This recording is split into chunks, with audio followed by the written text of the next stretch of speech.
And morning to you, Dave. Thanks for talking to us. One more training session to go with your boys ahead of your trip to Swindon. What will you be doing? You've had a fortnight with the training, really, in terms of what you've been working on and what you're preparing for. So what do you do today? Let us know. You've got to sign the Official Secrets Act. Is it like that? So there's no Bielsa coming over the fence then? No. We play with a straight bat at this football club. It's a normal Friday. It'll be game prep as opposed to a technical or a development day. It'll be all based on what Swindon pose to us and how we can hurt Swindon, ready for tomorrow. So it's a fairly short training session on the bus on the way down to Swindon and get in the hotel and rest up. How much work do you do on the opposition, though? What do you tell the players? Is it just little, as much? Or... It depends on who they are and how much we feel they can hurt us. Primarily, it's always weighted towards us. That's not being disrespectful to any opponent. But you've got to focus on yourselves more than the opposition. And I think if you do that, then even if you don't get the result you want, you're developing your way, if you like. Because I think if you're all about stopping the opposition, I think that's fine.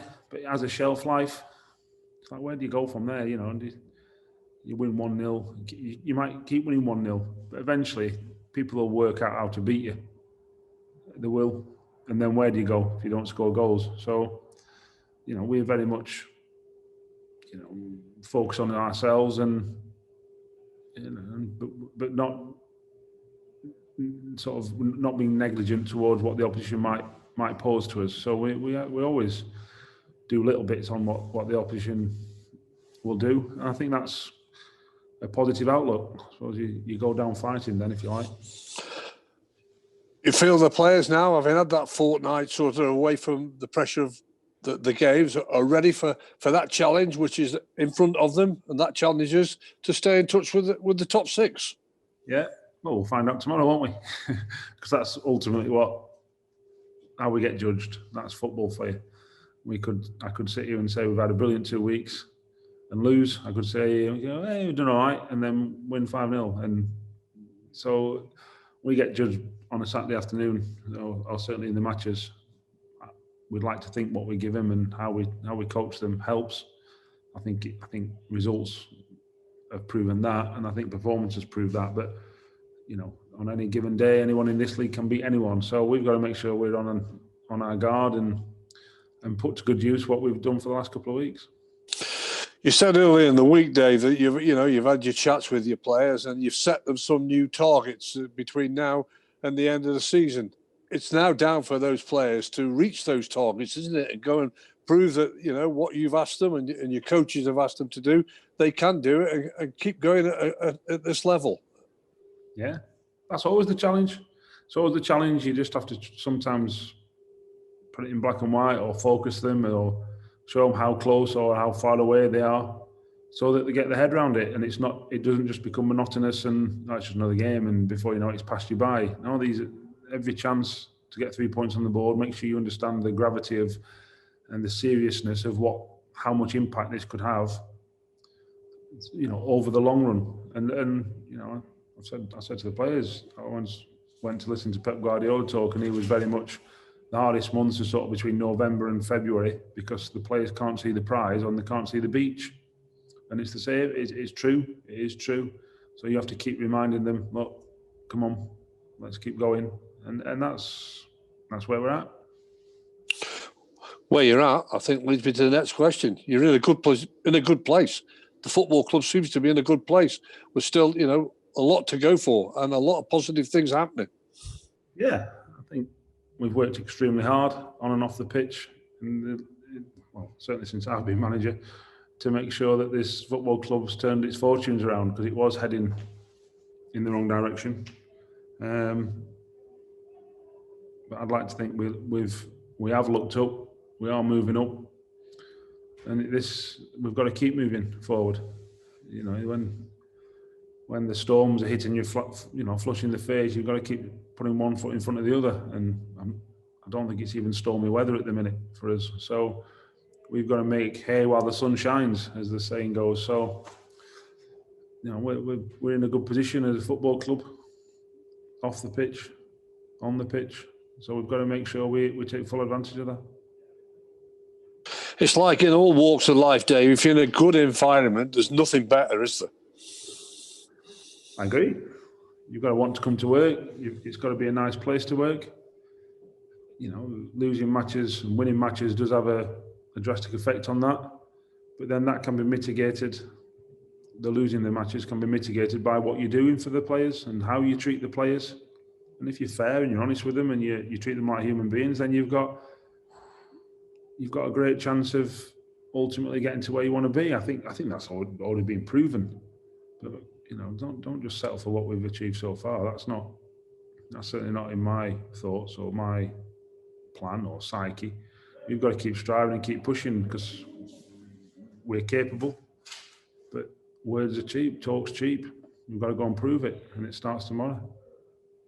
And I just broaden out, obviously, from last night with the fans forum, which went down very well. You got a real good attendance, but obviously you've got thousands and thousands and more people listening to this interview. You've got 4 key players that you're in talks with about contracts. Can you bring them up to date with those players that are coming to the fore of the Ryan Wintles, the Mikael Mandrons, Omar Beckles and Callum Ailey, please?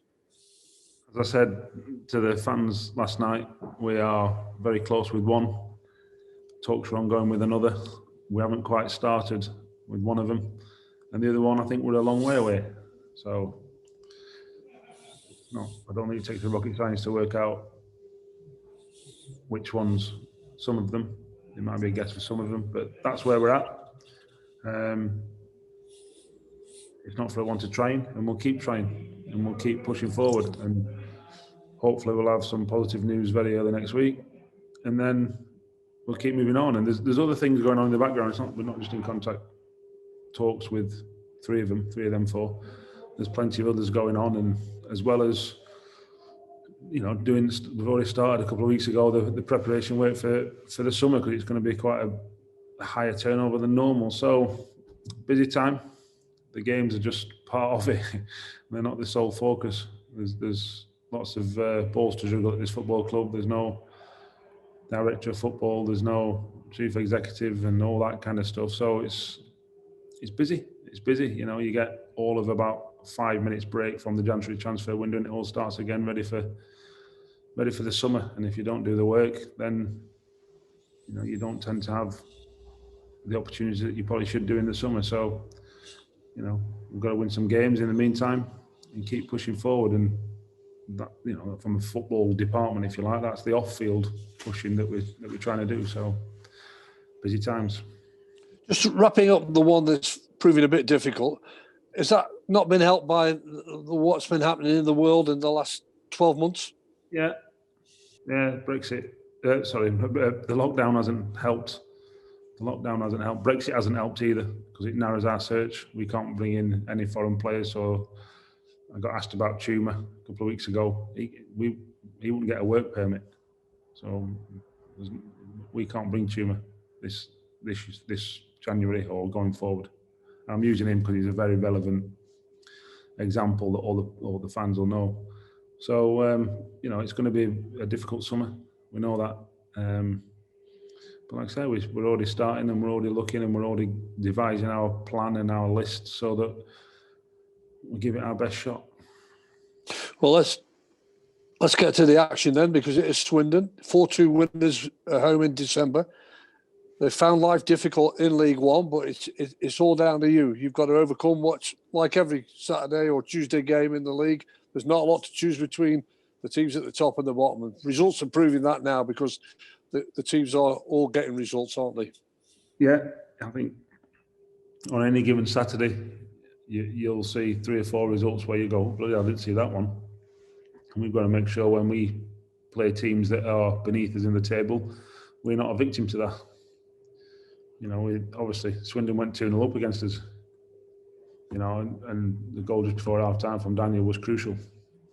So we've got to make sure we don't start like we did, because any team can score goals against you and any team can beat you on the day, and Swindon are no different. So important game, important 3 points. We've done relatively well recently, although some performances have been subdued and not vintage us. But I think we've still only lost, is it 2 in 12 or something, or whatever the number is. I don't know what the number is. So, we know we're going above average as opposed to below average, but we've got to make sure we're not just settling for that. We've got to do above that even. We've got to be good, in good form, real good form. That's what got us promoted last year, and there's no reason why we can't do it this year. Well, I'll wait till 2:00 for the team sheet officially to come out, of course, and we'll get confirmation of what you've got. But we do know that there'll be no Billy Jones playing in your defence tomorrow. There's an opening up there. Likely, if it is Travis Johnson, he's already played a few games. A big time if he's going to get the nod, isn't it? Because he's got his few games under his belt now to see whether he can really play at this level for you. Yeah, listen, you've got to remember, Travis is a young lad. He's a great kid. He's had a tough upbringing, but he don't half work hard. Every now and again, come on, you, sorry, and he's back on it. They're all like that.